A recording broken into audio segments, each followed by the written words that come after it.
is called the Central Coast Sour, and the recipe is available if you'd like to follow along under our recipe section at eatdrinkexplore.com. Josh, welcome to the program. Thanks, Randall. Yeah, great to have you here. And this is one of those cases where we had a guest on the show, and then that helped introduce us to Josh. It was the hard cider guest that we had on, and you have that local hard cider on tap, Bristol. Absolutely. So delicious. So after the show, we hightailed it down there to get a pint, and Josh was serving it up for us, and we got talking, and I said, Sidecar is all about fresh and local. We should have you on the show.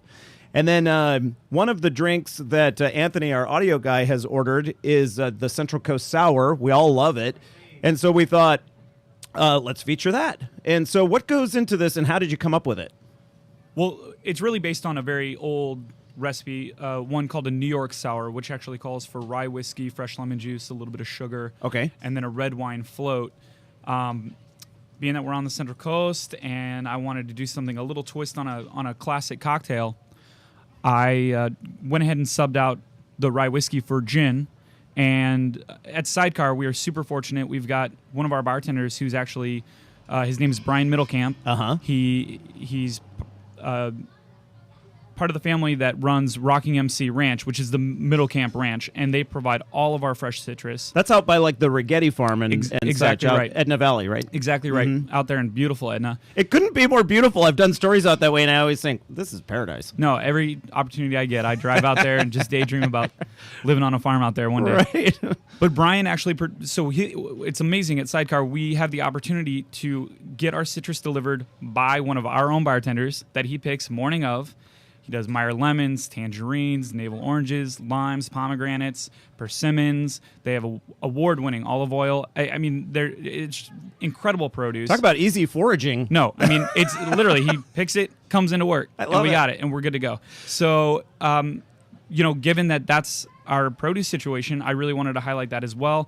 And then we've just got so many killer, as you know, amazing local wineries. Yeah. And one really small little operation that we just at Sidecar that we just love is Folkway. It's Folkway. Folkway. And it's produced by a couple brothers, Lino and Anthony Bizzano.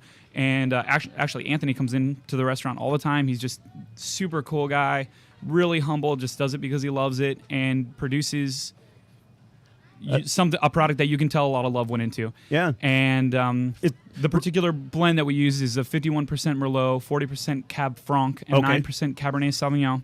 And it's called the Revelator. Well, I was going to ask you how you chose the Revelator as the wine to float on top. First of all, I've never had a sour that had wine floated on top of it, but what a great idea. And just visually, it's so nice to look at. If other people who are listening right now don't have access to this wine, or they want to make one at home right now, what would you say the characteristic of this wine is that marries so well with the sour drink? It has to be a wine that's big enough to stand up to citrus and gin and sugar. A really delicate Pinot is a lot of the affect is gonna be lost. Because it's just going to get railroaded by the other ingredients. Yeah. Whereas the Folkway just stands up so beautifully. It has a strong enough characteristic and kind of backbone of its own that it really just lends itself perfectly to the cocktail. And it doesn't hurt that, the guys are local and really, really good guys that like to support us. And, we like to do the same in turn. That's totally the way to do it. Plus, you probably want to go with a wine that, is more in the moderate range as far as pricing goes, because, like you said, those strong flavors in there are going to ruin any of the delicate stuff that you pay the big bucks for. Of course. And that's the thing. There's so many great local producers, and Anthony and Lino are just doing this. It's such an incredible value for what this product really is. Yeah. So to be able to, I can't crack a $200 bottle of wine to float an ounce on top of a cocktail. Right. But they come in at such a an approachable price point that it doesn't hurt us at all. And again, we love being able to showcase not only our local and fresh produce, but also the amazing people who are doing good things in local the wine world here. And artisanal. Now you have a bucket of ice in front of you and all of the ingredients, so we're going to let you go at it and do what bartenders do best and talk while they're working. Okay, that's right. And so the gin that you choose for this is a London gin. When you sent me the recipe to post online, I had to look that up. I thought it was a brand, but then I realized no, it's actually a type of gin that you can interchange the word dry gin for London gin, apparently. Exactly. That it's a style. It's basically like a genre of gin. And as with many classic cocktail recipes, London dry gin is going to be probably preferential. Okay. Because it is one of the more common genres of gin, yeah. and thus was usually used in the inception of most of these classic gin cocktail recipes.